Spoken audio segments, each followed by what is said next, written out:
자, 오늘은 완벽주의 때문에 괴로워하는 분들을 위한 완벽주의에 대처하는 방법에 대해서 이야기를 해보려고 해요. 제가 완벽주의를 생각을 해보면 한 친구가 생각이 나는데, 제가 유학을 하는 동안 제일 친하게 지냈던 소말리아 친구예요. 그 친구가 되게 재밌는 게, 성적을 보면 만점이면 만점? 아니면 되게 낮아, 점수가. 이 친구가 완벽주의자였거든요. 그래서 자기 성적에 대해서 뭐라고 얘기를 하냐면, 내가 잘하고 싶은 과목은 완벽해야 돼. 근데 관심 없는 과목은 그냥 버려. 약간 이런 성격이었어. 그래서 이 친구가 완벽주의일 거라고 생각도 못했어요. 제가 생각했을 때 완벽주의자는 다 만점을 받아야 되는 사람을 완벽주의자라고 생각을 했던 거야. 근데 완벽주의자도 몇 가지 유형으로 나뉘어요. 이 친구의 집을 가면 완벽주의자라는 걸 느낄 수가 없어. 집이 지저분하거든요. 근데 아무것도 못 건드리게 해. 전부 다 올바른 자리에 있대. 완벽주의자인 거지. 남들이 보기에 완벽주의자처럼 막 강박적으로 이렇게 보이지 않을 뿐 모두 다 제 자리에 있대요. 그래서 정말 특이하다라는 생각을 했고, 자기가 완전하게 100점을 맞을 수 없을 것 같은 과목은 그냥 포기하더라고요. 자, 그러면 완벽주의 뭐냐? 다들 대충 뭐 개념은 아시죠? 완벽주의는 삶의 성취나 외모 이러한 것들로 끝없이 성적표 같은 거를 만드는 거야. 100점을 맞아야 돼, 일단 완벽주의자들은. 근데 80점이야, 뭐 95점이야 이래도 만족이 안 돼. 근데 건강할 때는 스스로 이게 동기부여가 될 수 있어요. 더 열심히, 더 앞으로 나아가게 막 채찍질을 계속하는 거지. 그래서 자기 발전에 도모할 수 있죠. 역경을 극복하게 하기도 하고 성공을 더 빠르게 이루기도 합니다. 이 친구들한테는 거의 한 48시간을 사는 것처럼 열심히 살아요. 근데 건강하지 않을 때, 이 완벽주의가 병이 될 때는 불행하다고 느껴요. 그리고 빠르고 지속적으로 자기 자신을 쪼는 이유가 되기도 하죠. 왜냐면 나는 100점을 원하는데 자꾸 80점이 나오네? 남들은 80점만 해도 잘한다고 해. 근데 난 안 돼. 나는 내 자신이 너무 싫어. 너무 한심해. 이런 생각이 드는 거지. 이런 점이 완벽주의의 특징으로 볼 수 있습니다. 완벽주의는 주로 내가 실패를 하고 싶지 않아. 그리고 다른 사람들에게 좋은 평가를 받고 싶어. 나는 사회적으로 성공한 사람이라는 타이틀을 갖고 싶어. 내가 일하는 부분에서는 내가 탑 전문가라는 타이틀을 갖고 싶어. 누구에게나 인정받는 사람이 되고 싶어. 라는 그러한 이유에서 생기기도 하고, 사회적인 푸시로 인해서 생기기도 해요. 특히 요즘 같은 경우 SNS가 너무 발달했잖아. 그러니까 다른 사람들은 다 명품백 들고 되게 좋은 차 타고, 그리고 어린 나이에서부터 너무 성공한 것처럼. 그리고 특히 TV에서도 막 성공한 사람의 이슈들은 많이 다뤄주지만 뭐 실패한 사람들에 대한 이슈 다루지 않잖아요. 그래서 저는 그런 내용들을 보면서 좀 환멸을 느껴. 저 이야기에 똑같이 가는데 마지막의 내용만 성공이 아니라 실패로 돌렸어도 여기서 나올까? 아닐걸? 그러니까 사람들은 그걸 보고 저렇게 살면 성공할 것 같아. 근데 그렇게 살아도 성공하지 않는 경우가 90%야. 그러니까 자신의 기대와 현실이 너무 괴리가 크니까 힘들죠, 사는 게. 그러니까 나 자신에 대해 난 안 될 놈인가 봐. 난 너무 한심해. 난 왜 안 되지? 난 좀 왜 저렇게 하지 못하지? 라는 생각을 자꾸 하게 만드는 거야. 이런 부분도 이 완벽주의를 부추기는 하나의 요인이 될 수 있어요. 자, 완벽주의에 다른 종류가 있다고 했잖아요. 자, 그러면 완벽주의의 세 가지 다른 종류에 대해서 한번 살펴봅시다. 하나는 자기지향적인 완벽주의예요. 자기 자신에게 완벽해지려는 비현실적인 욕구. 그러니까 모든 거에 완벽해야 돼. 내가 하는 취미, 직장, 연애, 결혼, 부모면 자식을 키우는 방법, 그리고 내 자식, 자식에게 내가 엄마로서 해줄 수 있는 여러 가지, 이거 다 완벽해야 돼. 두 번째는 타인 지향적인 완벽주의야. 상상만 해도 너무 힘들어. 이거는 비현실적인 완벽의 기준을 가진 건 똑같아. 근데 이거 타인에게 요구해. 다행히 저희 부모님은 저에게 완벽을 바라지 않았습니다. 제가 수학을 진짜 못했어요. 그래서 맨날 초등학교 때 구구단을 못 외워가지고 나머지 공부를 했거든요. 제 친구들은 다 100점을 맞아도 저는 항상 20점을 맞았습니다.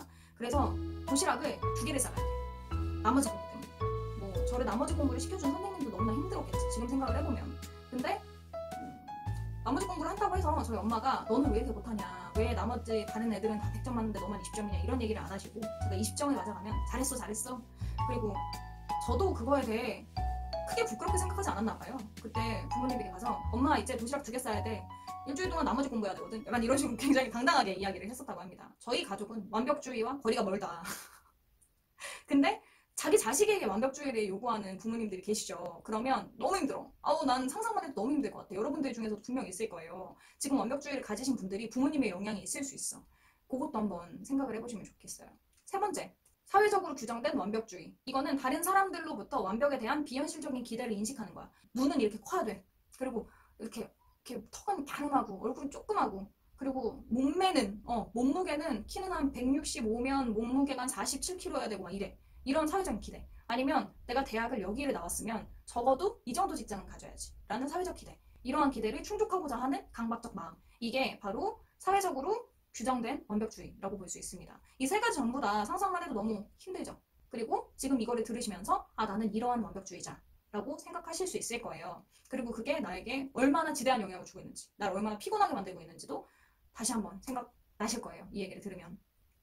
완벽주의의 위험성은 뭐가 있을까요? 다들 어느 정도는 느끼고 있을 것 같아요. 물론 완벽은 현실에서 불가능해. 너무 지나치면 완벽을 기하기 위해서 노력을 미루거나 아예 도전을 안 하는 경향이 있어요. 제가 얘기했죠. 제 친구 중에서 100점 맞을 수 있는 거는 그냥 100점 맞고 아니면 그냥 버려버린다고. 이게 딱 그 케이스야. 왜냐면 자기는 이 과목에 관심이 없다고 얘기하지만 관심이 없는 게 아니고 나는 그 과목을 100점을 맞을 자신이 없는 거야. 그러니까 아예 공부조차 하지 않는 거죠. 이렇게 완벽주의는 여러 가지 도전을 기피하게 만들어요. 처음부터 잘하는 사람이 어딨어. 당연히 못하지. 이 생각을 못하게 만드는 거야. 난 처음부터 잘해야 돼. 그렇다 보니까 실패에 대한 두려움이 너무 커요. 그리고 불안해. 내가 뭔가를 완벽하게 이루고 있다 해도 내가 언젠간 실패를 하지 않을까. 그리고 내가 지금까지 이루어낸 것들이 잃지 않을까? 라는 생각 때문에 너무 두려워. 평소에 사는 게. 그러니까 끊임없이 과하게 노력을 하게 되는 거야. 자기 자신의 건강을 해쳐가면서까지. 정신적인 건강, 신체적인 건강을 놓쳐가면서까지. 그래서 우울, 불안, 강박, 식이장애 이러한 것들을 가질 수 있고 심하게는 자살충동을 일으키는 경우도 있어요. 그래서 이러한 위험성을 가지고 있다. 자, 그러면 완벽주의 어떻게 하면 고칠 수 있는데? 첫 번째, 부정적인 생각을 줄이는 거예요. 일단 제 영상을 보는 분이 연예인이라면 특히나 이런 생각을 많이 가지게 될 거예요. 다른 사람들이 나를 봤을 때 완벽한 몸매, 완벽한 핏, 그리고 항상 무너지지 않는 아주 밝은 이런 미소를 보여줘야 된다. 대중이 원하는 모습을 보여줘야 된다라는 강박. 이러한 것들이 완벽주의를 더 심화시킬 수 있습니다. 연예인뿐 아니에요. 일반인들도 마찬가지죠. 가족에게 나에게 힘들어하는 모습을 보이면 안 돼. 그리고 나의 연인에게 나는 항상 완벽한 모습을 보여야 된다는 강박이 있는 친구들이 있어요. 그러면 이 강박이 나의 삶을 더 힘들게 만들고 더 완벽주의자로 만들어 버립니다. 그리고 이렇게 심한 완벽주의는 부정적인 생각을 항상 가지고 와요. 넌 안 돼. 네가 완벽하지 못한 모습을 보이게 되면 쟨 너한테서 떠날걸? 무시할걸? 실망할걸? 이런 생각을 하도록 만드는 거죠. 그래서 이렇게 부정적인 생각이 너무 강해지면 전문가의 도움을 받으세요. 상담을 받으세요. 근데 내가 상담을 받을 만한 상황이 안 된다 하시면 좀 긍정적인 대화를 하는 게 중요해요. 나 자신과. 잘하고 있어. 괜찮아. 쟤는 그래도 널 받아들일 거야. 제가 받아들여주지 않으면 뭐. 이렇게. 자기가 스스로 대화를 하는 시간이 조금 어렵다면 자기 전에 일기를 쓰거나 아니면 아침에 일어나서 일기를 쓰는 것도 굉장히 좋습니다. 스스로에게 긍정적인 이야기를 의식적으로 해주는 거야. 사람들은 주로 이러한 생각을 자연스럽게 해야 된다고 생각하는데 이게 자연스럽게 안 되는 사람들을 위한 솔루션이잖아요. 그러면 부자연스럽게 습관 될 때까지 일처럼 내 멘탈 관리 해줘야지. 그래야 더 행복하게 살 수 있는 거예요, 여러분. 그렇게 되면 자기 자신의 목표도 좀 더 명확해지고 현실적이게 되고 그리고 성취에 한 걸음 더 빨리 다가갈 수 있어요. 왜냐, 쓸데없는 것들을 다 쳐낼 수 있어. 버릴 수 있어요. 그래서 자기가 진짜 중요한 것들에 집중할 수 있는 힘을 길러주게 되거든요. 물론 멘탈도 조금 더 강하게 만들어주고. 그래서 이런 부정적인 생각을 줄이는 여러 가지 방법들을 사용을 해보셨으면 좋겠고요. 두 번째는 스스로 깨닫는 게 중요해요. 아, 나 완벽주의자구나. 깨달아야 돼. 안 깨달으면 주변 사람들을 굉장히 피곤하게 만들 수 있어요. 특히 다른 사람에게 완벽성을 요구하는 방식의 완벽주의자. 그래서 나는 완벽주의자구나 라는 걸 인식을 하고 내가 과할 때를 스스로 브레이크를 걸어주는 거. 아, 과해. 쟤네 보니까 나 과해 라는 거를 중간중간에 계속 쳐주는 거야. 그리고 내가 완벽주의자라는 걸 알고 있고 그것 때문에 사는 게 힘들면 스스로 챙기는 시간을 분명히 가지셔야 돼요. 명상, 마음챙김, 일기쓰기 이런 것들을 통해서 자기 자신을 계속 다스리는 연습을 해야 돼요. 조급하지 않게. 세 번째, 자기 비난을 피해라. 요거 되게 중요하죠. 인티즈 분들 글을 보면 자기 비난에 대한 얘기 되게 많아요. 그쵸? 그리고 그것 때문에 공황장애가 왔어요. 우울증 왔어요. 숨이 잘 안 쉬어질 때가 있었어요. 이런 얘기들 많이 하거든요. 자기 비하는 정말 안 좋아. 정말 정신에 해로워. 어떤 자기의 가치와 성취를 연결시킬 때 자기 가치를 하락시키는 사람들이 있어요. 내가 어떤 목표를 달성을 하지 못하면 한심하게 평가를 하는 거야. 그거밖에 못했어? 왜 그거밖에 못해? 쟤는 저만큼 많은데? 이렇게. 자기 자신을 끝없이 비교하면서 못한 것들을 부각시키고. 이런 경우에는 주변에 나를 응원해주는 사람을 곁에 두세요. 내가 계속 바닥으로 내려가려고 할 때마다 야, 괜찮아. 이렇게 쿨하게 이야기해줄 수 있는 친구들 있죠? 아니면 스스로를 잘 돌보는 친구들, 아니면 다른 사람들을 도우면서 자존감을 키우는 것도 하나의 방법이에요.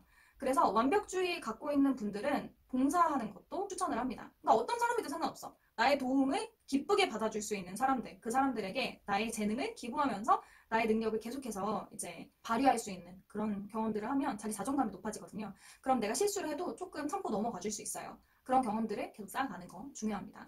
네 번째, 작업을 잘게 나눠. 요거 지난번에도 얘기했는데 내가 책을 한 권을 읽으려고 그래. 그러면 일주일에 책 한 권 읽기가 아니고 오늘 100페이지 읽기 이런 식으로, 오늘 2챕터 읽기 이런 식으로 과제를 쪼개. 그래야지 조금 더 달성할 수 있어요. 그리고 부담이 좀 적어. 일이 너무 거대하잖아. 그러면 약간 정 떨어져. 보자마자 못할 것 같아. 좌절감을 느껴. 만약에 내가 해봤어. 근데 이거는 내가 못할 것 같아. 너무 많아. 그럼 당연히 조정해야지.